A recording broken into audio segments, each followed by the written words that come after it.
वालेकुम वरहमतुल्लाहि वबरकातुहू। नाज़रीन, मैं मोहम्मद इरफान और आप देख रहे हैं यूट्यूब चैनल नेकी का मशवरा।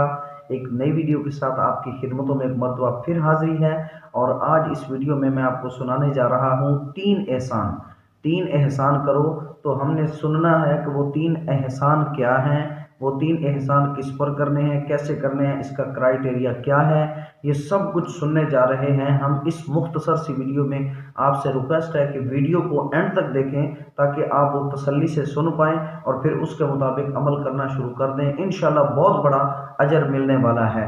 तो चलिए स्टार्ट करते हैं। वो तीन एहसान के हवाले से हमें क्या फरमाया जा रहा है।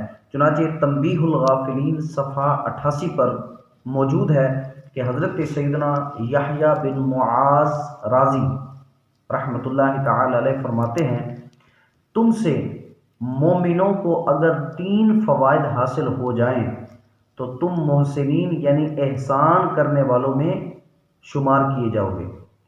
अब वो तीन फ़ायदे क्या हैं? नंबर एक, अगर उन्हें नफ़ा नहीं पहुंचा सकते तो नुकसान भी ना पहुंचाओ।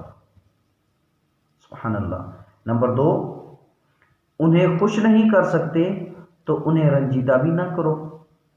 सुभान अल्लाह। और नंबर तीन, उनकी तारीफ नहीं कर सकते तो बुराई भी ना करो।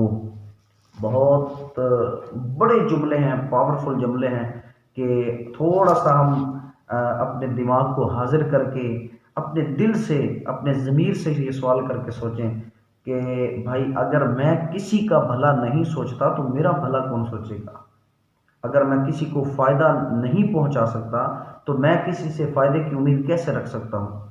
और अगर कम से कम मैं किसी को फ़ायदा नहीं पहुंचा सकता तो मैं उसको नुकसान पहुंचाने के हवाले से क्यों सोचूं। हमें कोशिश करनी चाहिए कि हमारी वजह से किसी का दिल ना दुखे, किसी को तकलीफ़ ना हो, किसी की हक तलफ़ी ना हो।